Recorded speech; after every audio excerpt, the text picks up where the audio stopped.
Mr. President, thank you so much for taking the time out to do this. We're at the end of the first ever Russia-Africa summit, and I want to begin by asking you what your impression of this engagement was and what the biggest takeaway for you has been. Well, this has been a very, very meaningful summit, more meaningful than I expected. It started off with engaging the business sector from various countries in Africa, interacting with the Russian business sector. That I found to be most meaningful because the businesses that came from, say, South Africa spanned a number of sectors of our economy, and their engagement with a number of Russian businesses in mining, in ICT, and oil extraction and all that were really good and meaningful. And I think from here they will have moved from contact to contract, and there should be a number of deals that will ensue. But it was also good that we have a number of businesses from South Africa that are invested in the Russian economic space. So it was good to showcase South African businesses that are doing business here in quite a substantial way. On the political side, it was good to have almost 47 heads of state and government participating here, both from Southern Africa and the rest of the African continent. So for us, it was good, firstly, in the sense that Russia, having never been a colonial power, but a power that supported the struggles, the freedom and independence struggles in many countries on the continent. We spent quite a bit of time reflecting on that, what the benefit of that was, in that Russia supported many of us in our gigantic struggles to get to where we are. And now this is like a second wave for Russia in terms of its support for developmental needs of many African countries. But going beyond developmental, also investment processes in a number of African countries. So that in many ways was very, very good because it was not your usual type of engagement. It was an engagement that spanned from history to the present and also looking into the future. It was a visit high on optics, but do you think the deliverables that you're walking away with have been as substantial? And if not, what is the timeline that you're looking at when it comes to deepening ties with Russia? Well, the takeaways are quite numerous in the sense that Russia is already, as a nation, in all its facets, both as a state player as well as a player through its various companies, is already engaged in a number of countries on the African continent. So it's very difficult to put a time frame because some of the projects are ongoing and some are at their nascent stage, having just started, and some are midstream.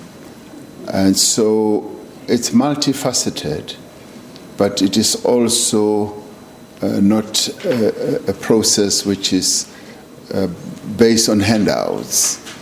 It's based on meaningful engagement, collaboration, which I find to be very mature and most useful because it is based on prospering each partner, and it's based on mutual respect and mutual recognition as well. So the past contributions that were made by Russia are not used as leverage for the current investment or economic processes. It's not almost like you owe us, so therefore you must, do the following. It is based on really good measure of respect for one another. And that's what I think many of us appreciated. And before the summit kicked off, you had earlier this week President Putin outlining what his pitch to African nations was going to be, where he said that unlike the West, Russia's engagement is one among equals. It's going to let Africa set the tone for the kind of engagement it wants, but also at the same time he called the West exploitative and self-serving. Is that something that you would agree with? Well, President Putin was very strong on saying that we want to deal with African countries as equals, with due respect. And we also want Africa to lead in this process, that wherever there are problems, they should be seen as African problems that require African solutions. And their intervention will be more based on the requirements of African countries, and those requirements will be determined by those countries, and there will be never anything that is imposed. So for me, that was a very good type of approach, and it set a very good tone to just getting the summit going. And all of us have a sense that we're looking forward to the next summit, which will be in 3 years' time in Africa. We made South Africa a suggestion that the next summit should be held in Africa rather than all of us traveling all the way to Russia. And the good thing is that President Putin immediately accepted that. He said, yes, that's a great idea. So I think you have a partner who, through the old Soviet Union, served the continent rather well in supporting struggles for anti-colonialism and for freedom and independence, and a partner now who is willing to respect those that they helped in the past. And I actually asked him, I said, this has long been in the making. Why didn't you do this long ago? And he said, no, they were not ready. Now they are ready to engage in a much more meaningful way with the continent. So it's been good. And speaking of help, I want to ask you about the Russian bombers that landed in South Africa yesterday. Was that something that you and President Putin discussed in your bilateral? Because the timing was interesting. On the day that this summit opened, you had these jets landing in South Africa. What is the message you're trying to send here to the world, perhaps you and President Putin together? Because this has been labeled a rare sort of military cooperation. Well, Russia and South Africa have long had dealings at the military level. We do exchange a number of activities, our Air Force, our armies. We exchange a lot of things. We send people for training here. They also send people just to observe how things go between the two countries. And it was just fortuitous that the planes landed as I was taking off. And they're huge planes.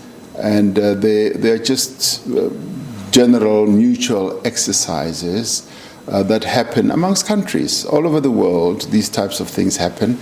And of course, the good thing is that much as they are huge bombers and nuclear bombers, they are not armed. They just really testing the Tupillovs. And they have landed in South Africa in the past, many years ago.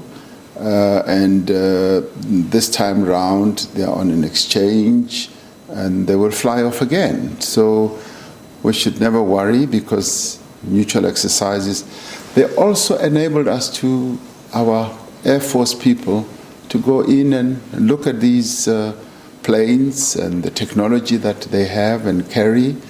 So it's something that's good. We should never look at the negative side of it. It's not a threat to anyone. It's just, Air Force mutual exercises. Right, and as you head back home, you're going to be dealing with the Eskom crisis, the company dealing with a lot of debt. Was nuclear energy cooperation discussed with Russia? And if yes, how do you view an engagement like this with a country when there's a baggage of the state capture inquiry in the past? Well, we've met with President Putin a few times, and each time the issue of nuclear comes up. And we've always been consistent in our answer that nuclear is part of the repertoire of the energy mix that we are going to have as a country. As it is, we have nuclear in Quebec, and we've said to them very clearly that we will be able to embark on it at a time, at a pace, and at a cost that we can afford. And they understand that. They are not rattled by that. They accept what we've put to them. So it's never really an issue, and it's not even interfering with the relationship that we have. The state capture issues are being dealt with in the Commission, so that will, carry on. But is that a baggage when it comes to Russia in South Africa, especially when it comes to nuclear energy? No, it's not a baggage. It's not a baggage because we have a very solid relationship where we're able to discuss things openly and directly.